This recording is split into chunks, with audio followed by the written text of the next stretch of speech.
And now to details on our second leading story this morning. President Alpha Conde of Guinea, for the first time, has spoken since the announcement of a constitutional referendum in his country. Condé says he has not decided whether to run for another term or not, and that it is his party that would make that decision. The latest comments are already generating reactions from his country's opposition. Condé, he's been accused by his opponents of wanting to change the country's constitution in order to enable him run for the presidential election next October. Ruth. Eh bien, Jerry, ce que veut le président Indeed, Jerry, the preliminary draft of the new constitution, which was released in December and will be put to a referendum on March 1st, together with parliamentary elections, limits a number of presidential terms to 2. But the opposition suspects that the adoption of a new constitution will serve as a pretext for Alpha Condé to reset his presidential counter to 0. According to the Guinean president, this cannot be a problem. Well, with us now is the executive secretary of the UFDG party, one of Guinea's top opposition groups, Aliou Conde. Aliou, a warm welcome to you. Thank you for joining us on the program.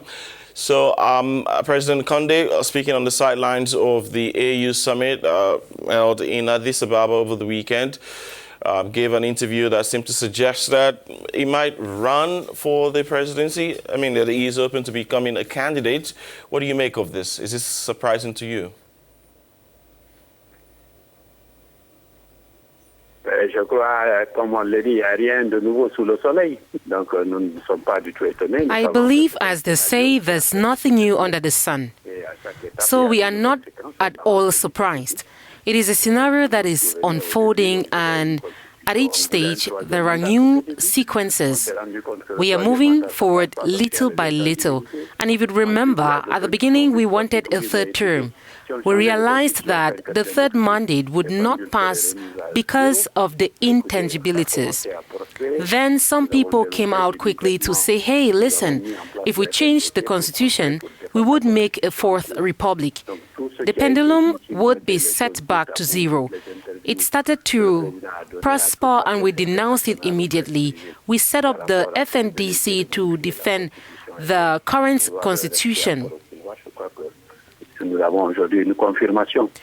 So everything has been said. If you put it all together, all the interviews that the president has granted international and private press in relation to this desire to change the constitution and retain grip on power, I believe that today we have confirmation when he says that it is the party that decides. We understand that the problem was not at the party level. It was the constitution that prohibited someone who had served 2 successive terms from running. Today, however, we no longer refer to the constitution, but to the political party. Since you acknowledge that the lock has already been broken, so to say, are you going to give up on the fight? We continue our active reaction, we continue our pressure, we denounce, and we hold press conferences. There was a press conference by our lawyer who presented the autopsy of the new constitution, actually to show how it really is, if you like, inferior to the present constitution and how we have sinned against the existing laws. So the fight continues in many forms. You've got a lot of people moving around trying to bring sanity back, asking that everybody get around the table to try to see what's the best for our country, to try to make our country not look like what it actually is at the moment. But in the meantime, everyone is calmed on their position. So in spite of our truce last time, granted at the request of religious parties, we are resuming our demonstrations.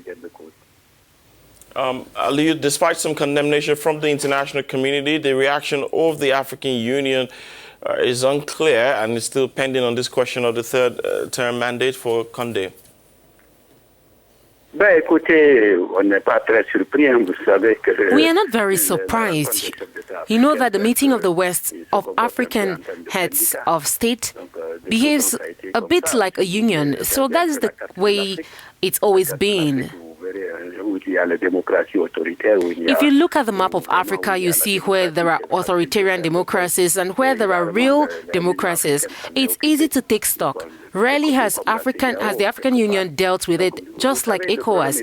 As you know, the problem is first and foremost a Guinean one, and I think it is up to Guineans to solve it.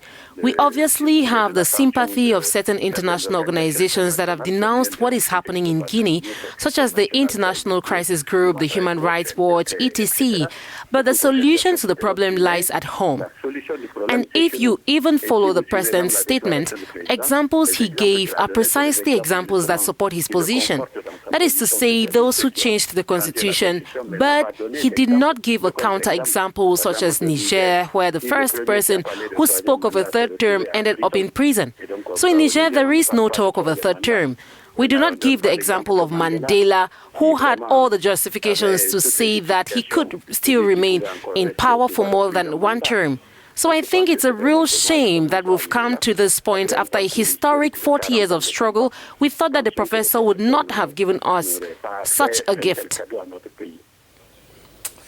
Well, this is where we would have to leave it, though. I'd like to thank you very much for speaking with us and sharing your thoughts with us on the story. Thank you very much.